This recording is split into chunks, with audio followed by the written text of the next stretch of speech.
بسم اللہ الرحمن الرحیم. السلام علیکم. سیاست ٹونائٹ کے آج کے پروگرام کے ساتھ میں ہوں شمائلہ چودھری. ہمارے آج کے ایجنڈا میں شامل ہیں وزیر اعظم ملک کی معیشت کی بہتری کے لیے کوشاں. پی ٹی آئی کی نظریں پھر سے اسٹیبلشمنٹ کی طرف. وزیر اعلیٰ پنجاب مریم نواز کا دورہ ترکیہ, اس پر ماہرانہ رائے دیں گے رضوان رضی اور امین حفیظ. آج کل السلام علیکم. وعلیکم السلام ورحمۃ اللہ وبرکاتہ. بڑے بڑے لوگ پھر لندن چلیں گے. لندن چلیں گے. دیکھیں ذرا کیسے لندن, ترکیہ, بیلاروس ڈیوائیڈ ہو گئے ہیں. ہاں, تاکہ کچھ لوگ جو ہے وہ اس کے بارے میں کوئی خیالی قسم کی کہانیاں سنا سکیں, لیکن اس سے ہٹ کے میں یہ سمجھتا ہوں کہ دیکھیے بیلاروس کو ہم نے جاپان کو پچھلے دنوں جاپانی گاڑی ایکسپورٹ کی ہے. پاکستان میں بنی ہوئی جاپانی گاڑی جو تھی وہ ہم نے جاپان کو ایکسپورٹ کی ہے. اس طرح بیلاروس کو ہم نے رکشے ایکسپورٹ کیے. اچھا, وہاں پہ مقامی طور پہ چلنے کے لیے.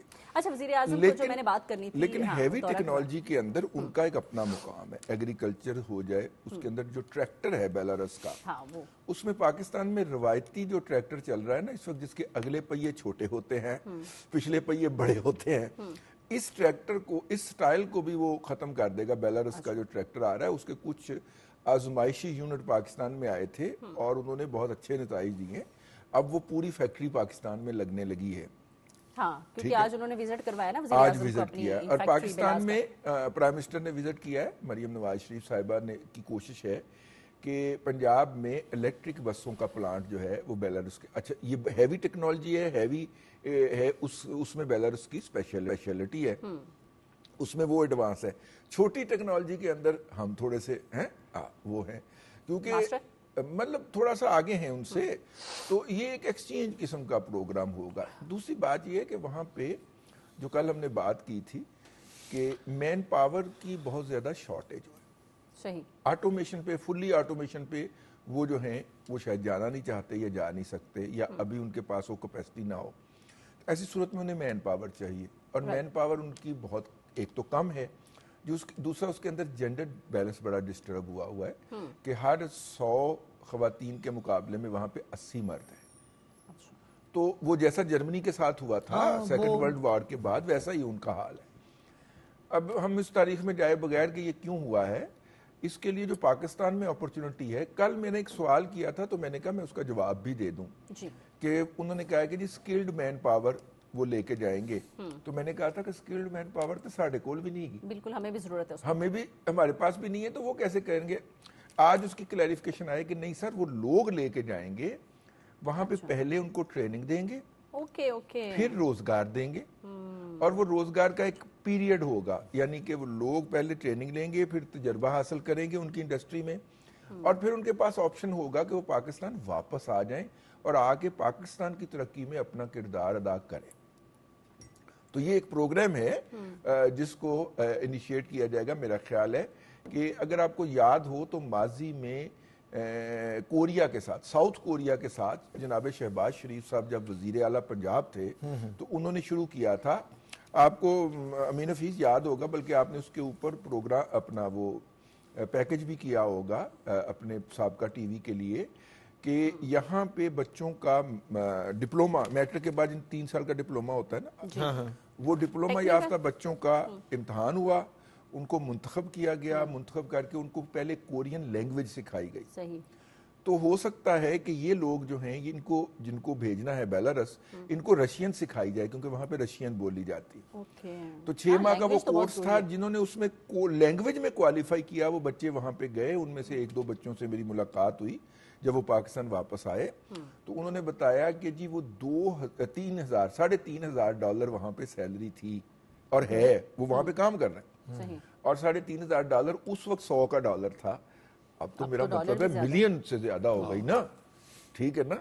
$3,500 کا مطلب ہے کہ اچھی اپرچونٹی ہے. میرا مطلب ہے کہ تقریباً 10 لاکھ کرائٹیریا بھی ہوگا کہ یہ لوگ جا سکتے ہیں یا پھر کوئی بھی نہیں, وہ کرائٹیریا طے ہوگا. اس کے لیے جو شہباز شریف صاحب نے بڑا مطلب جسے کہنا چاہیے سخت کرائیٹیرین رکھا تھا اس وقت نا کہ جا کے وہاں پہ ہمیں شرمندگی نہ اٹھوائیں نا یہ لوگ. ظاہر ہے جو بیرون ملک جاتے ہیں شمائلہ آپ جو پوچھنا چاہ رہے ہو یہ جو ہمارے اصل میں بیس یہ ہے کہ پاکستان ہر ملک وہ چیز ایکسپورٹ کرتا ہے جو اس کے پاس زیادہ ہوتی ہے.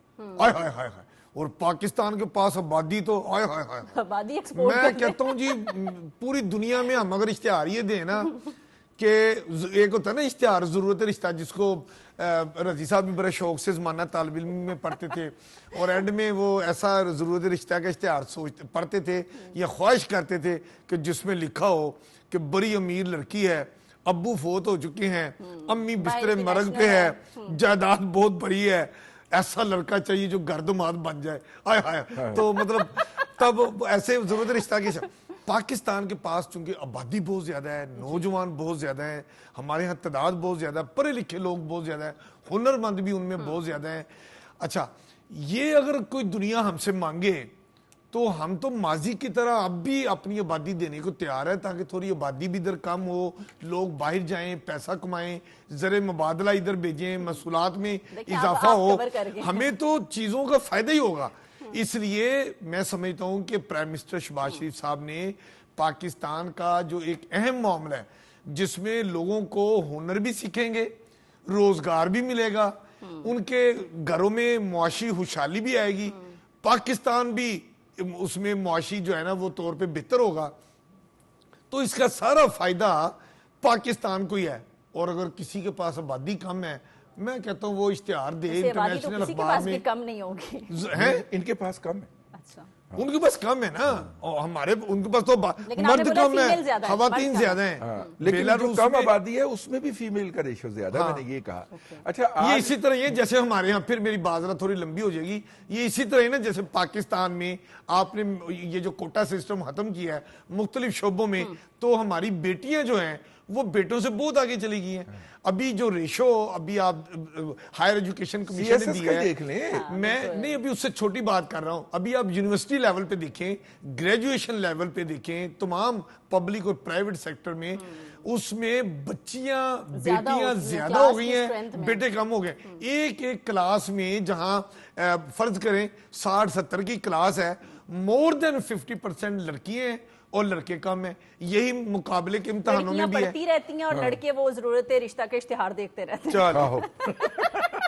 اچھا اس میں آج ایک اور بھی اہم بات ہوئی, وہ یہ ہے کہ مریم نواز شریف صاحبہ نے ترکی میں خطاب کیا خواتین پارلیمنٹیرین کی عالمی کانفرنس میں, مسلم ممالک کی خواتین پارلیمنٹیرین کی عالمی کانفرنس کے اندر, جو کہ اچھا ابھی میرا کوئسچن کوئی اور تھا, یہ پورا ٹاپک ہے ہمارے پاس, ہم اس پہ آئیں گے. میں اس کو تھوڑا سا ٹچ کرنا چاہ رہا ہوں, ہم نے پوری بات ڈیٹیل میں اس پہ کرنی ہے نا, اس لیے میں کہہ رہی ہوں. ابھی میں آنا چاہ رہی ہوں وزیر خزانہ پہ. محمد اورنگ زیب کی آج ملاقات ہوئی ہے لاہور چیمبر آف کامرس کے کاروباری حضرات سے. جی جی.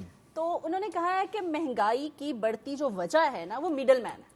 ہاں تو کیا اس کا کردار پھر ختم ہو جائے گا مڈل مین کا؟ دیکھیں میں اکثر رضی دادا جب بتاتے ہیں نا معیشت بہتر ہو گئی ہے, مہنگائی کم ہو گئی ہے, سٹاک ایکسچینج اوپر چلی گئی ہے, تو میں ہمیشہ رضی دادا سے میری یہی لڑائی ہوتی ہے کہ یہ جو سارا کچھ اچھا ہو رہا ہے, یہ مرغی تو پھر بھی مہنگی ہے, دالیں پھر بھی مہنگی ہیں, عام آدمی تک حکومت کی ان پالیسیوں کا جو فائدہ ہے, اثر ہے, وہ نہیں جا رہا. آج وزیر خزانہ پاکستان محمد اورنگ زیب صاحب نے اس بات کو تسلیم کیا ہے کہ یہ جو مڈل مین ہے نا یہ بہت زیادہ مالی فائدے حاصل کر رہا ہے. تاہم انہوں نے کہا ہے کہ ہم نے فیڈرل لیول پہ صوبائی حکومتوں کو انشور کر رہے ہیں کہ جو ضروریات زندگی کی اشیاء ہیں عام آدمی تک, جو ہم کہتے ہیں مہنگائی کم ہو گئی ہے, اس کا اثر, اس کا فائدہ عام آدمی کو پہنچے. تو انہوں نے یہ کہا کہ ہم پورا عام آدمی تک پہنچنے کی کوئی ڈیٹیل بھی تھوڑا سا اختلافی پوائنٹ آف ویو ان کے نقطے کے ساتھ. دیکھیے بات یہ ہے کہ پاکستان نے 20 سال ایک جنگ بھگتی ہے افغانستان کے ہمسائے میں, ٹھیک ہے, اپنے ہمسائے افغانستان میں, اور اس کے لیے جتنا بھی جنگی ساز و سامان تھا وہ پاکستان سے گزر کے گیا ہے. ظاہر ہے جب اتنی وہاں پہ 1 لاکھ کے قریب فوج رہی ہے 5 سے 6 سال, اور ایک سال کے لیے 5-6 سال کے لیے 1 لاکھ فوج کا وہاں پہ رہنے کا مطلب ہے کہ بہت زیادہ اکنامک ایکٹیویٹی, ان کو ڈبل روٹی چاہیے، ان کو انڈے چاہیے، ان کے محاذ کے اوپر موجود مسلمان افواج. آپ کو میں عرض کروں کہ ملتان کی ایک پارٹی تھی، میں نام نہیں لوں گا، وہ ان کی اچھی بھلی، یہ بہت بڑا برانڈ تھا ان کا ڈالڈا کا نا، ان کو ایک مل گیا کہ نیٹو افواج کے اندر جو مسلمان فوجی ہیں ان کے لیے کھانا دوپہر کا اور شام کا. پائیا کھرب پتی ہو گیا اور آخر میں وہ پاکستان چھوڑ کے چلا گیا کہ اس کے پاس اتنے پیسے آ گئے تھے کہ اسے خطرہ محسوس ہونا شروع ہو گیا تھا. وہ کچھ کرا کے امریکن کے ساتھ وہ امریکہ ہی منتقل ہو گئے موصوف. آپ اندازہ کریے کانٹریکٹ کتنا تھا.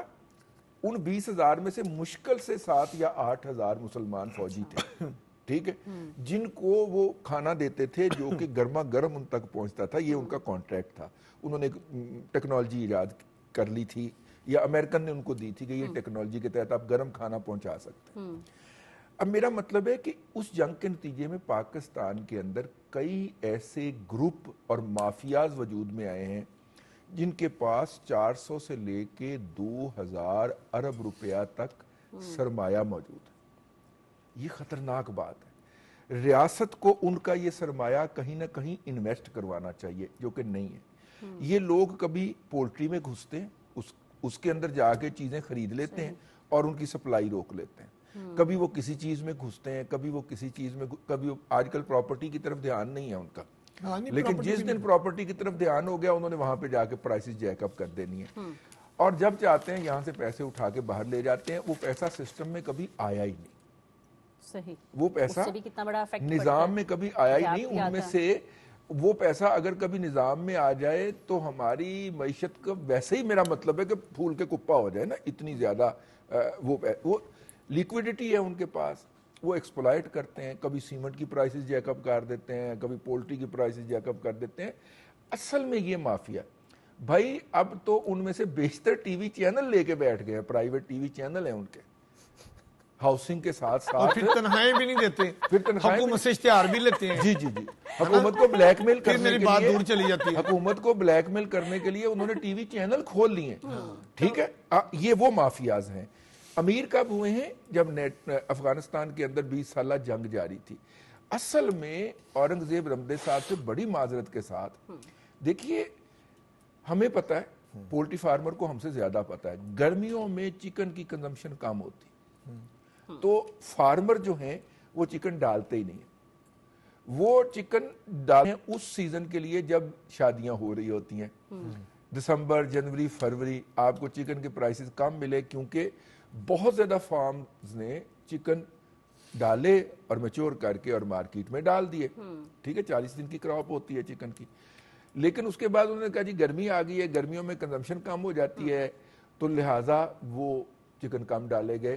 یہ بھی ایک ریگولیٹ کرنے کی بات ہے. ہماری وہ جو سلما بٹ ہے، کیا نام ہے ان کا، وہ جو پرائسز کو کنٹرول کرتی ہیں، ان سے گزارش ہوگی کہ وہ پولٹری، سلما بٹ صاحبہ ہے نا، بڑی محنت کی ہے اس بچی نے.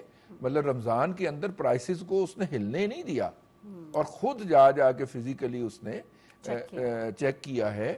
اور وہ والی اندھی نہیں مچی اس دفعہ رمضان میں جو ہر رمضان میں بچا کرتی تھی. ویسے ہم فیشن کے طور پہ اس کو تنقید کرتے رہیں، لیکن یہ سلما کا کریڈٹ ہے.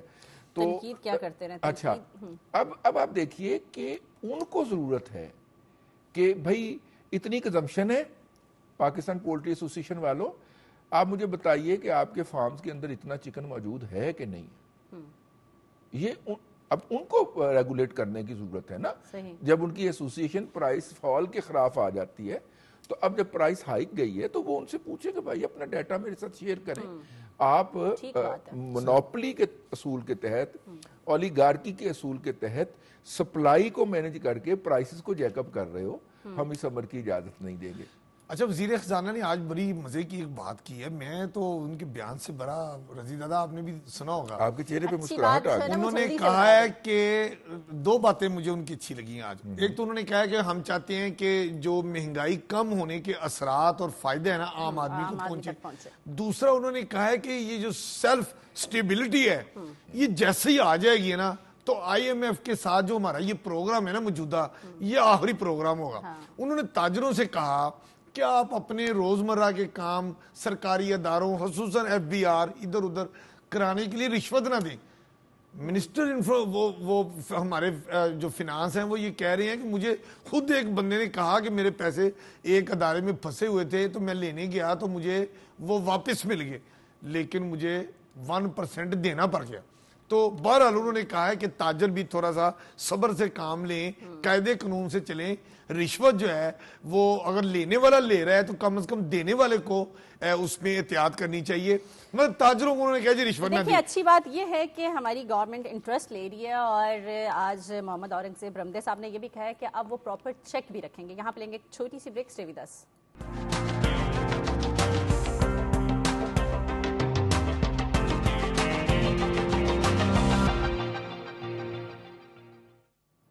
Welcome back. رضی دادا، اچھی خبریں تو بہت آ رہی ہیں اور ہم نے اچھی باتیں شروع کی، اور انشاءاللہ ہم اپنے پروگرام میں کرتے بھی اور بتاتے بھی رہتے ہیں، لیکن ایک پارٹی ہے جس کو آپ کہتے ہیں کہ ان کو تو اور کوئی کام ہی نہیں ہے.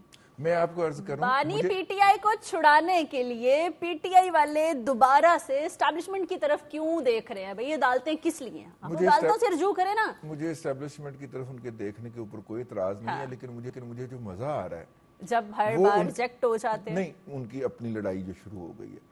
وہ کہتے ہیں پنجابی کے اندر ایک بددعا ہے، پنجابی کے اندر بددعا ہے، تینوں اپنی پہ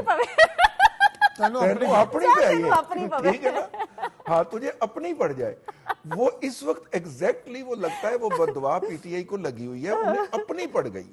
ہر کوئی ایک دوسرے کو ایک لفظ انہیں رٹا دیا گیا ہوا ہے ٹاؤٹ کا. پہلے وہ ججز کے لیے اور دوسرے افراد کے لیے یہ لفظ استعمال کرتے تھے، خیر وہ لاڈلے ہیں، ان کے خلاف تو کوئی کارروائی نہیں ہوتی تھی. ٹھیک ہے، رضوان رضی نے نوٹس جاری ہو جاتا ہے، لیکن یہ دکھ پتہ نہیں کب ختم ہوگا ہمارا. جب ان کو جاری ہوگا تو یہ دکھ ختم ہوگا. جب وہ اداروں کی مطلب کہ بے عزتی کریں گے یا ان کی شان کے اندر گستاخی کریں گے. ہمارا تو انجانے میں کہیں ہو گیا، پاؤ آ گیا تو ہمیں تو رگڑا لگا دیا نا آپ نے. تو وہ لاڈلے ہیں، وہ پریس کانفرنسیں کر کے سٹنگ چیف جسٹس کو گالیاں دیں لیکن ان کے خلاف کوئی ایکشن نہ ہو. لیکن وہ اب وہی گالیاں ایک دوسرے کو دے رہے. اللہ دی قسمیں بڑا مزہ آ رہا ہے. اچھا یہ جو ہوتا ہے نا، یہ مکہ فاتح عمل ہوتا ہے. آپ ہم بزرگوں سے ہمیشہ سنتے آ رہے ہیں کہ آپ کسی کو آج کچھ کہیں گے تو اللہ تعالیٰ کا یہ بھی ایک اپنا نظام لوٹ کے ہے آئے گا.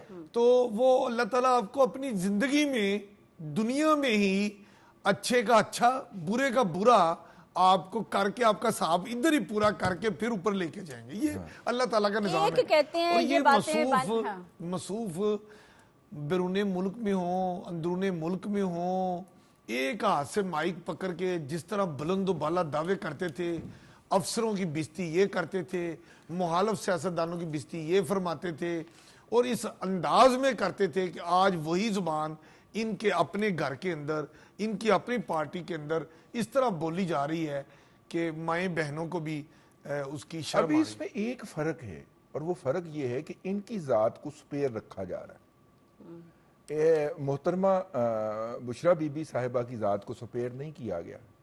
ان کے اوپر بے لاگ قسم کی تنقید ہوئی ہے، اور بڑی خوفناک الفاظ میں، ہم تو خیر وہ الفاظ استعمال بھی نہیں کر سکتے، نہ کرنا چاہیں گے کبھی. ان کے اوپر بھی شدید تنقید ہوئی ہے. اب تک اس پورے گروہ میں سے جو سیاست کے نام پہ روب عمل ہے پاکستان کے اندر، اس میں سے صرف ایک ذات ہے جس کے اوپر ابھی تک نہیں ہوئی. اور میں اس دن کا منتظر ہوں. کن پہ؟ کہ بانی پی ٹی آئی کی ذات کے اوپر میں اس دن کا منتظر ہوں جب ان کے تربیت یافتہ، ان کے پالتو سوشل میڈیائی لوگ جو ہیں وہ ان کے اوپر چڑھ دوڑیں گے. اور یہ جیسے کہ امین حفیظ صاحب نے فرمایا کہ وہ مکافات عمل ہوگا، کیونکہ انہوں نے یہی بات ان لوگوں کو سکھائی تھی. آپ کسی شخص کو اچھی بات سکھائیں گے، وہ اچھی بات آپ کو لوٹائے گا. آپ کے اس دنیا سے جانے کے بعد بھی وہ آپ کے بارے میں اچھی بات کرتا رہے گا. آپ کسی شخص کو برائی سکھائیں گے، بری بات سکھائیں گے، بری زبان سکھائیں گے، گالی سکھائیں گے، وہ آپ کو گالی لوٹائے گا. اور آپ کے اس دنیا سے جانے کے بعد بھی وہ گالی آپ کے لیے مطلب کہ چلتی رہے گی، وہ گناہ کی ارسال کا باعث بنے گی. تو میں تو بہرحال اس سچویشن کو نا بہت انجوائے کر رہا ہوں. آج ان کا کوئی کانفرنس تھی وہاں پہ نا کے پی کے اندر نا، ان کی پارٹی کی، اور وہ کانفرنس جو تھی اس کی ردات سننے والی ہے. ردات نہیں، اس کے اندر جو تقاریر ہوئی ہیں وہ ایسے ایسے شاہکار تھے کہ اداکارہ رنگیلا یاد آ گئے. اداکار رنگیلا آپ کو پتا ہے نا, سعید خان صاحب جو تھے وہ پشاور کے رہنے والے تھے, اور ان کا میں نے انٹرویو سنا, انہوں نے کہا کہ جی نہ مجھے پنجابی آتی تھی, اردو تھوڑی بہت سمجھ بول لیتا تھا, لیکن وہ جو فلم لگی ہوئی تھی میں نے کہا میں نے بھی اس پہ آنا ہے. اور وہ وہاں سے پھر لاہور آئے, پہلے وہ کراچی گئے, کراچی میں انہوں نے قسمت آزمائی کی, ان کا اصل ستارہ جو چمکا وہ لاہور میں آ کے چمکا, اور جب فلم انڈسٹری لاہور موو کر گئی, اور پھر وہ دیکھیں اب یہاں پہ رنگیلا کس کو بول رہے ہیں؟ یہاں پہ رنگیلا نے ایک فلم میں کام کیا تھا. جہاں تک دیکھیں جی پی ٹی آئی کا, شمیلہ آپ کے سوال کا تعلق ہے نا اسٹیبلشمنٹ کی طرف دیکھنا, آپس میں بنتی نہیں ہے تو ان سے مذاکرات کون کرے گا ان میں سے؟ یہ کوئی پی ٹی آئی کا آج نئی پالیسی نہیں ہے. پی ٹی آئی پہلے دن سے وہ حکمران کی طرف, سیاستدانوں کی طرف بالکل نہیں دیکھ رہی. یہ بات ریکارڈ پہ ہے کہ وہ پہلے دن سے ہی اسٹیبلشمنٹ کی طرف دیکھ رہی ہیں, اور وہ چاہتی ہیں کہ ہمیں اسٹیبلشمنٹ جو ہے نا ہاتھ پکڑائے, ہماری بات سنے, ہمیں بٹھائے, ہم ان کے ساتھ گلے شکوے کریں, اور جو وہ چاہیں گے ہم کرنے کو تیار ہیں. اچھا, جب وہ کہتے ہیں کہ آپ 9 مئی پر معذرت کر لیں اور اون کر لیں, تو چلیں پھر معافی تلافی ہو سکتی ہے کہ جب بندہ عدالت میں, رضی دادا آپ کو پتا ہوگا کہ جب آپ عدالت میں جاتے ہیں, آپ پر کوئی الزام لگتا ہے, جب آپ خود کو عدالت کے سامنے سرنڈر کر دیں تو عدالت آپ کے ساتھ فیور یا محبت کر سکتی ہے نا. تو یہاں اسٹیبلشمنٹ یہ کہہ رہی ہے کہ آپ 9 مئی کو اون کریں, چونکہ آپ کا بیبی تھا, آپ نے یہ سب کچھ کیا. اچھا, وہ کام کرتے نہیں ہیں. سیاستدان کہتے ہیں, حکومت کہتی ہے آئیں ہمارے ساتھ بیٹھ کے بات کریں, ادھر یہ بات کرتے نہیں ہیں, تو یہ کہتے ہیں ہم نے ادھر جانا ہے. اچھا, نہ ان کو یہاں سیاستدان اور حکومت سے کی طرف جاتے ہیں, نہ ادھر سے کچھ ملا ہے, نہ اسٹیبلشمنٹ سے کچھ ملا ہے. اب تھک ہار کے کہتے ہیں رضی دادا آپ والی بات کہ وہ جو سوشل میڈیا پہ ان کو اعتراض ہے کہ ہمارے کوئی ہم خیال لوگ اسٹیبلشمنٹ کے خلاف یا اداروں کے خلاف سوشل میڈیا کے اوپر کرتے ہیں, تو اب ان کو کہا گیا ہے کہ ہاتھ ہولا رکھائیں, کیونکہ ہم ذرا گفتگو کا کیس عدالتوں میں چل رہے ہیں رضی دادا, وہ عدالتوں کی طرف دیکھیں, آپ وہاں پراپر فائٹ کریں, وہاں آپ کے وکیل ہی نہیں چاہتے جب کچھ اس طرح. جب آپ کو پتا ہو کہ عدالت میں آپ اپنا کیس ون نہیں کر سکتے تو پھر آپ آؤٹ آف کورٹ سیٹلمنٹ کے لیے جائیں گے نا. آپ یہ بھی تو دیکھیے نا اس کے اندر. اگر آپ وہاں نہیں جاتے تو پھر آپ سیاسی پارٹی ہیں, آپ کہتے ہیں ہم ملک کی سب سے بڑی سیاسی پارٹی ہیں, تو پھر سیاستدانوں سے آپ مذاکرات کریں نا, ان سے ملیں. نہیں, ان کا خیال ہے کہ سیاستدانوں سے مذاکرات کرنے کا ان کو کوئی فائدہ نہیں. ٹھیک ہے, جمہوریت کی طرف تو نہیں ہے نا. اب ظاہر ہے جمہوریت کی طرف کون, وہ تو صرف ذاتی اقتدار کی لڑائی ہے بھائی, اور 1 پوائنٹ ایجنڈا ہے اب بس, اور 1 پوائنٹ ایجنڈا ہے کہ بانی کو رہا کریں, اور اگر بانی کو رہا نہیں بھی کرنا تو زوجہ بانی کو رہا کریں. اصل میں تو یہ نقطہ ہے نا کہ ان کو اس دفعہ گرمیاں جو ہیں وہ بنی گالا کے اندر گزارنی چاہیے. بھئی پہلے وہ گزار رہی تھیں, انہوں نے تو خود آ کے گرفتاری دی تھی کہ مجھے, ویسے ان کے ساتھ بھی کہا جا رہا ہے مبینہ طور پہ کہ ہینڈ ہوا ہے. انہیں کسی نے کہا تھا کہ جی آپ جائیں اور میں 2 ہفتے میں آپ کو جیل سے باہر نکلوا لوں گا.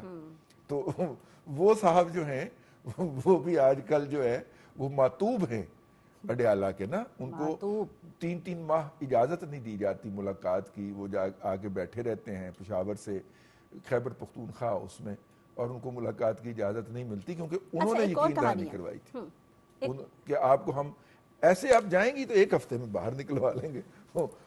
شمائلہ کچھ خاص بات کہنے لگی ہے. خاص بات یہ کہنے لگی ہوں کہ اب 2 ہے نا, اعظم سواتی صاحب ہیں, وہ کہتے ہیں کہ بانی پی ٹی آئی نے کہا ہے کہ مجھے رہا کروانے کے لیے اسٹیبلشمنٹ سے بات کریں. ایک بات لے لیجیے, آج اعظم سواتی صاحب کی جتنی بھی گفتگو ہے اس کو پی ٹی آئی نے آفیشلی اون کر لیا, اور ساتھ میں یہ کہہ دیا کہ دیکھیں وہ اپنی ذاتی حیثیت میں کر رہے ہیں, پارٹی کا ان سے کوئی تعلق نہیں ہے, لیکن وہ ذاتی حیثیت سے کر رہے ہیں, یعنی کنفرم کر دیا کہ وہ کر رہے ہیں, اور ہمیں پتا ہے کہ وہ کر رہے ہیں, لیکن وہ ذاتی حیثیت میں کر رہے ہیں. تاکہ اگر فائدہ ہو گیا تو بلے بلے بھاگ لگے رہن, نہ ہوا تو سواتی بیکار آدمی ہے, اس سے کام ہی نہیں ہوا. ایگزیکٹلی. اور میں آپ کو ایک بات بتاؤں, میں ہمیشہ مشورہ دیتا ہوں پی ٹی آئی کو, آج میں پھر ایک مشورہ دینا چاہتا ہوں. پلیز, میں چاہوں گی کہ آج دادا بھی مشورہ دیں, ٹھیک ہے, آپ دادا بنے نا بڑے. میرا پی ٹی آئی کو یہ مشورہ ہے کہ دیکھیں سیاست میں کچھ گیو اینڈ ٹیک ہوتا ہے. 100% آپ اپنے 12 مطالبے لے کے جاتے ہیں تو کبھی 12 مطالبے پورے نہیں ہوتے. آپ کچھ مطالبے منوا لاتے ہیں اور باقی کی سٹرگل پھر آپ شروع کرتے ہیں. لیکن بانی صاحب اور ان کے ہم نوا جو لوگ ہیں ان کو چاہیے کہ وہ مذاکرات کی ٹیبل پر حکومت کے ساتھ کھلے دل کے ساتھ مائنس اسٹیبلشمنٹ کھلے دل کے ساتھ حکومت کے ساتھ بیٹھیں, اپنی باتیں لے کر آئیں, گلے شکوے دور کریں اور کچھ لیں کچھ دیں, اور وسیع تر ملکی مفاد میں پاکستان کا جو ریل کا پٹری کے اوپر ٹرین چل پڑی ہے اس کو چلنے دیں. اور اگر ایک انجن کی بجائے جیسے پہاڑوں میں بلوچستان میں 2 انجنوں کے ساتھ ٹرین چلتی ہے, کوئی بات نہیں, 2 انجن لگ جائیں, ٹرین چلنی چاہیے. یہ معاشی دہشت گردی بند ہونی چاہیے. میں آپ سے عرض کروں, ٹرین چلنی چاہیے, جہاز اڑنے چاہیے, معیشت بہتر ہونی چاہیے, اور معاشی دہشت گردی بند ہونی چاہیے. دیکھیں جی, ہم اپنے اپنے شعبے کے حساب سے مشورہ دے رہے ہیں, آپ مان لیجیے آپ کا فائدہ ہے. اسٹے ود اس, یہاں پہ لیں گے ایک چھوٹی سی بریک.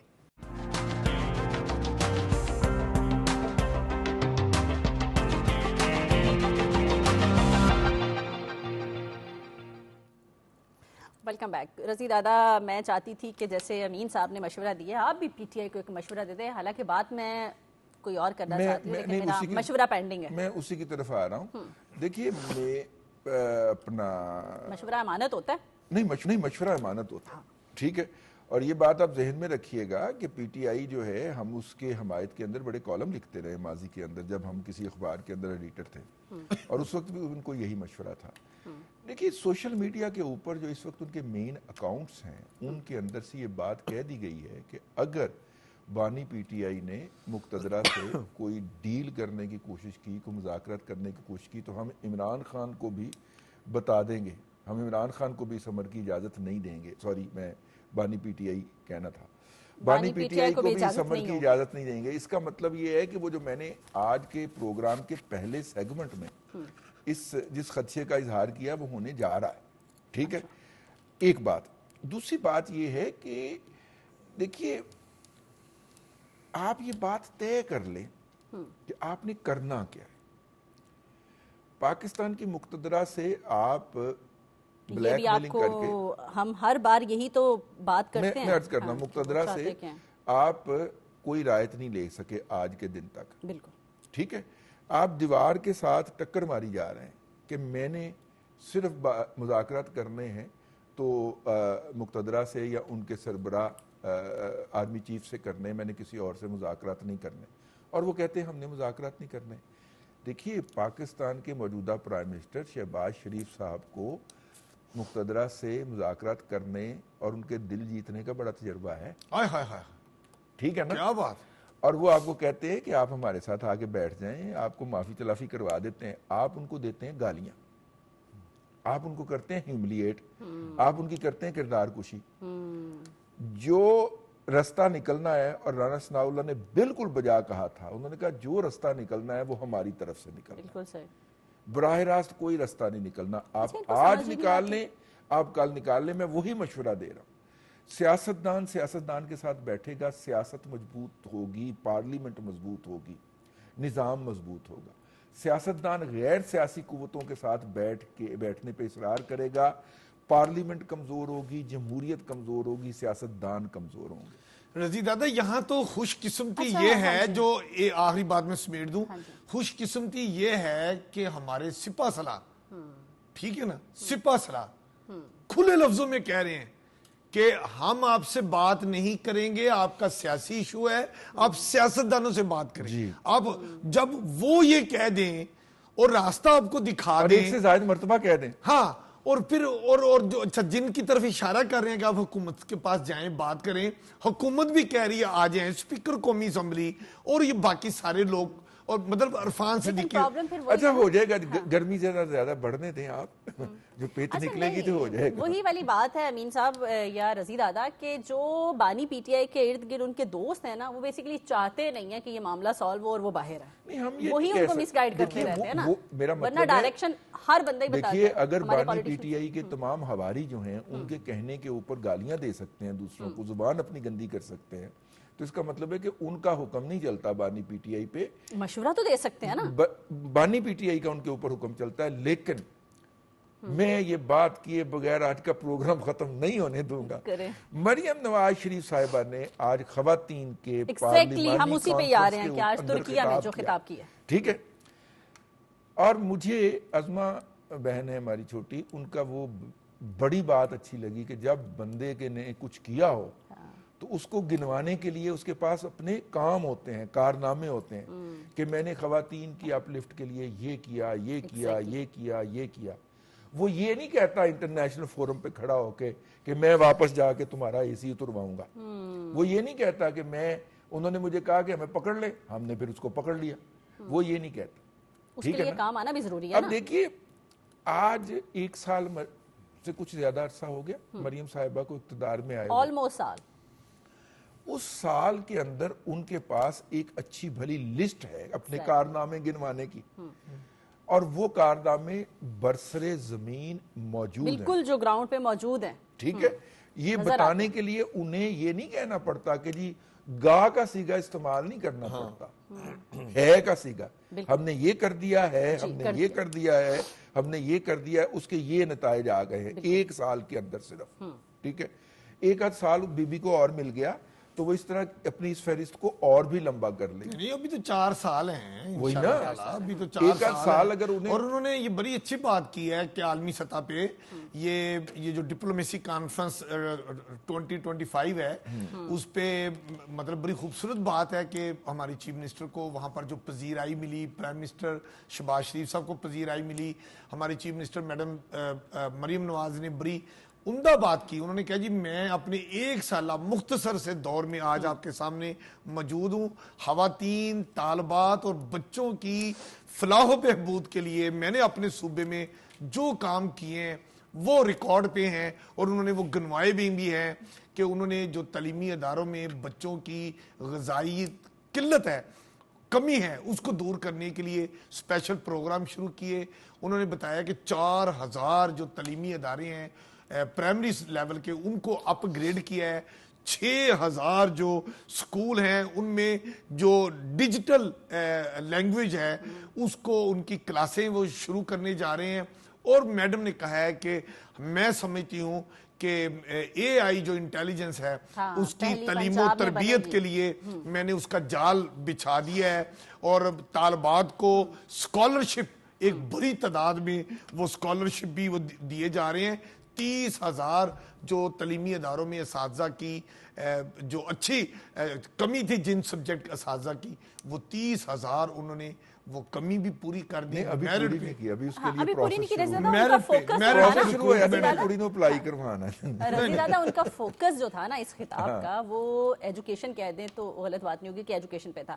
اب انہوں نے یہ کہا ہے کہ ترکیہ کی جو اچھی یونیورسٹیز ہیں نا ان کی کیمپسز بھی پاکستان میں پنجاب میں بنا یہاں پہ بھی کھولے جائیں, اور یہاں سے پہلی اے آئی یونیورسٹی بھی جو ہے نا وہ بنانا چاہتی ہیں. میرا خیال ہے کہ کیمپسز کھولنے کی بجائے فوری طور پہ مطلب کہ جیسے مختلف ڈپارٹمنٹس ہوتے ہیں, پنجاب یونیورسٹی کا ڈپارٹمنٹ ہے, کوئی ایک ڈپارٹمنٹ لے لیں, وہ ایک ڈپارٹمنٹ اڈاپٹ کر لیتے ہیں, ایکسچینج پروگرام ہو جاتا ہے. امریکہ والا ایکسچینج پروگرام جو ہے اس پہ نظر ثانی ہو رہی ہے, تو ہم ترکی کے ساتھ ایکسچینج پروگرام شروع کر لیں.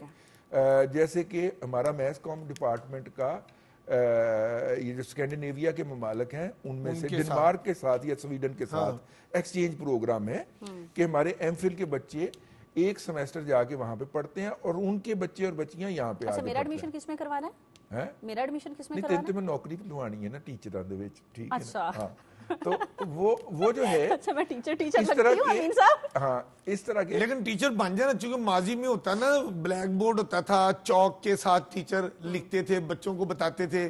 اب تو میڈم سی ایم نے یہ کہہ دیا ہے کہ ہم تو ڈیجیٹل سائن بورڈ رکھیں گے کلاس میں. مطلب ترقی ہو جائے گی.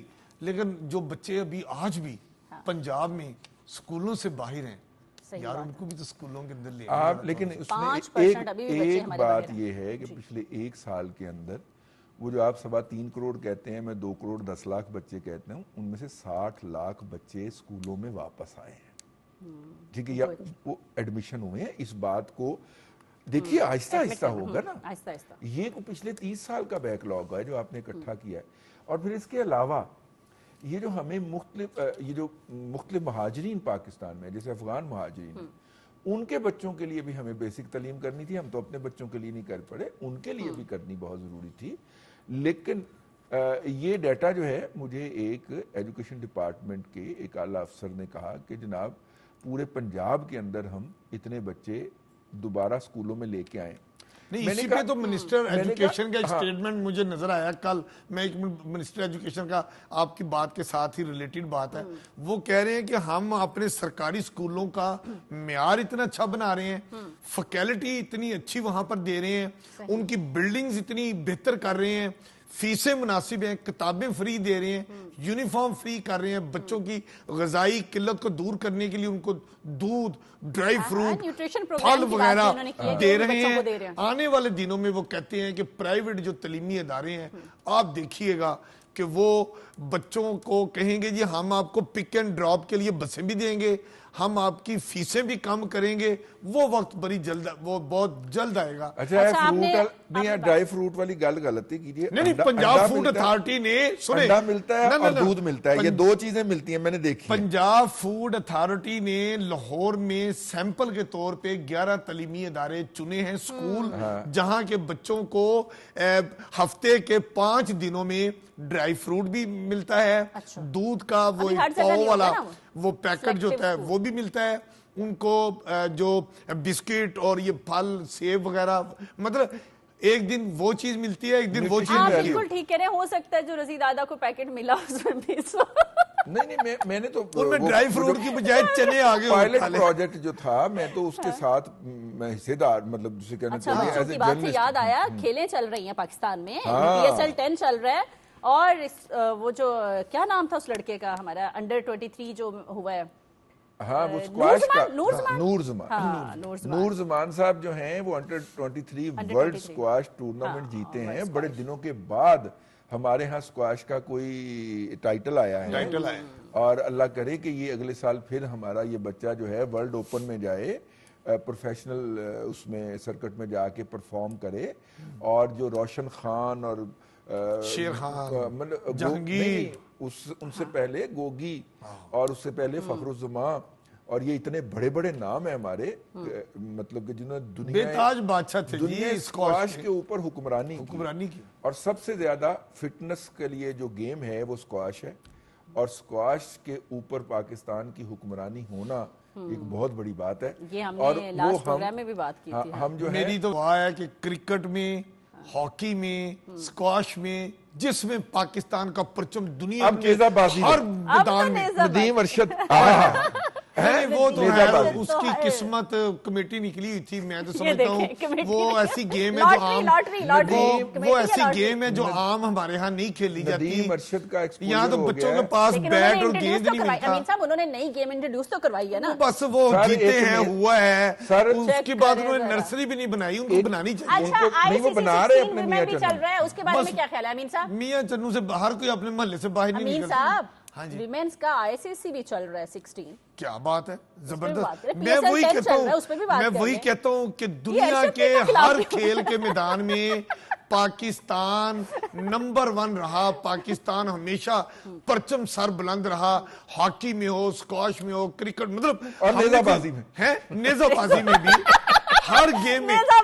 اور ہمیشہ آج بھی میری خواہش ہے کہ اور ہماری گیمز میں اور ہمارے جو محکمے فیڈرل اور صوبائی ڈپارٹمنٹس ہیں وہ اور کھیلوں کو فروغ دیں. اور نرسری ہیں ہماری، دیکھیں جی نیزہ بازی میں ہم ریکارڈ ہولڈرز ہیں، اور انشاءاللہ آگے بھی ہم اس طرح کے میچز جیتیں گے اور نئی گیم جو ہے وہ انٹروڈیوس بھی کروائیں گے. امین صاحب بھی مان ہی جائیں گے اگلے پروگرام تک. ہمیں اجازت دیجیے، اپنا خیال رکھیے گا. اللہ حافظ. پاکستان زندہ باد.